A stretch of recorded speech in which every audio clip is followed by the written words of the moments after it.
Hi guys. आज हम Lord of mysteries के चैप्टर 1 क्रिम्सन की स्टोरी जानेंगे। तो बिना लेट किए चलिए स्टार्ट करते हैं और देखते हैं कि चैप्टर 1 क्रिम्सन में एग्जैक्टली क्या हुआ था। Chapter 1 crimson. क्लाइन मोरेट्टी को बहुत ज़्यादा दर्द हो रहा था। सच में बहुत ही ज़्यादा दर्द। क्लाइन मोरेट्टी का सर फट रहा था। उसको ऐसा लग रहा था जैसे कोई चमकता दमकता सपना अचानक टूट गया हो। नींद के बीच बीच जू मिंगरुई को महसूस हुआ कि उसके सर में अजीब सी तेज धड़कन हो रही है, जैसे कोई बार बार डंडे से मार रहा हो। फिर दर्द और भी खतरनाक हो गया। क्लाइन मोरेट्टी को लगा जैसे कोई नुकीली चीज सीधा उसकी कनपटियों के अंदर घुसा के घुमा दी हो। वो उठना चाहता था, पलटना चाहता था, बैठना चाहता था, लेकिन उसका शरीर बिल्कुल साथ नहीं दे रहा था, जैसे उसके हाथ पैर पर उसका कंट्रोल ही खत्म हो चुका हो। क्लाइन मोरेट्टी ने सोचा, लगता है मैं अभी भी सपने में ही हूं। शायद ये सपने के अंदर एक और सपना है।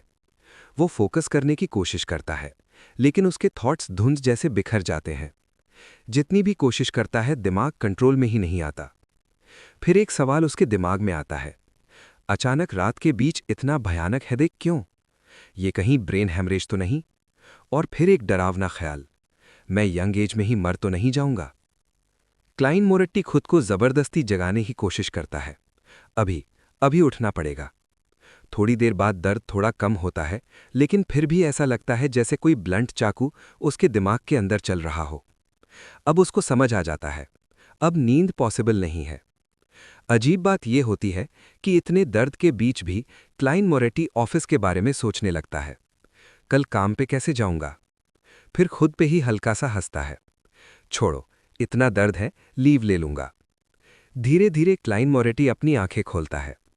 पहले सब कुछ ब्लर होता है, फिर उसकी आंखों के सामने हल्का लाल रंग छा जाता है। उसके सामने एक मजबूत लकड़ी का स्टडी टेबल होता है। टेबल के बीच में एक पुरानी नोटबुक खुली हुई होती है, पीले पीले पन्ने और ऊपर अजीब काली लिखाई। बगल में बुक्स का स्टैक होता है। दीवार में पाइप्स लगे होते हैं, उन पे पुराने वेस्टर्न स्टाइल लैंप्स। लैंप के नीचे एक इंक बॉटल होती है जो लाल रोशनी में चमक रही होती है, जैसे उस पर एंजल का कोई डिजाइन बना हो। नोटबुक के पास एक ब्रास रिवॉल्वर रखा होता है। गन। ये देख के क्लाइन मोरेट्टी बिल्कुल शॉक हो जाता है। ये जगह उसके रूम जैसी बिल्कुल भी नहीं होती। तब वो नोटिस करता है कि table, notebook, ink bottle, revolver, सब चीज़ों पे लाल सी एक वेल चढ़ी हुई है। वो धीरे धीरे ऊपर देखता है और उसका दिल एक पल के लिए रुक सा जाता है। आसमान में एक क्रिम्सन मून लटक रहा होता है, शांत लेकिन भयानक। क्लाइन मोरेट्टी अचानक खड़ा होता है, लेकिन दर्द फिर से उसके दिमाग में अटैक करता है। वो गिर पड़ता है, फिर हिम्मत करके दोबारा खड़ा होता है और रूम को देखना शुरू करता है।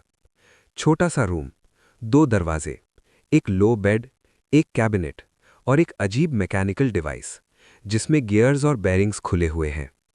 एक क्रैक्ड ड्रेसिंग मिरर के सामने जाकर क्लाइन मोरेट्टी खुद को देखता है। काले बाल, ब्राउन आंखें, पतला शरीर, सिंपल कपड़े। उसके दिमाग में एक ही बात आती है, ये मैं हूं? उसके दिमाग में यादें आनी शुरू होती हैं। ये बॉडी क्लाइन मोरेट्टी की है, लोआइन किंगडम का सिटीजन, हिस्ट्री ग्रेजुएट। उसकी माँ एवरनाइट गॉडेस की भक्त थी, एक एल्डर ब्रदर और एक छोटी बहन। फिर उसकी नज़र वापस नोटबुक पर जाती है। जो लिखा हुआ था वो धीरे धीरे समझ आने लगता है, हर्मीज लैंग्वेज।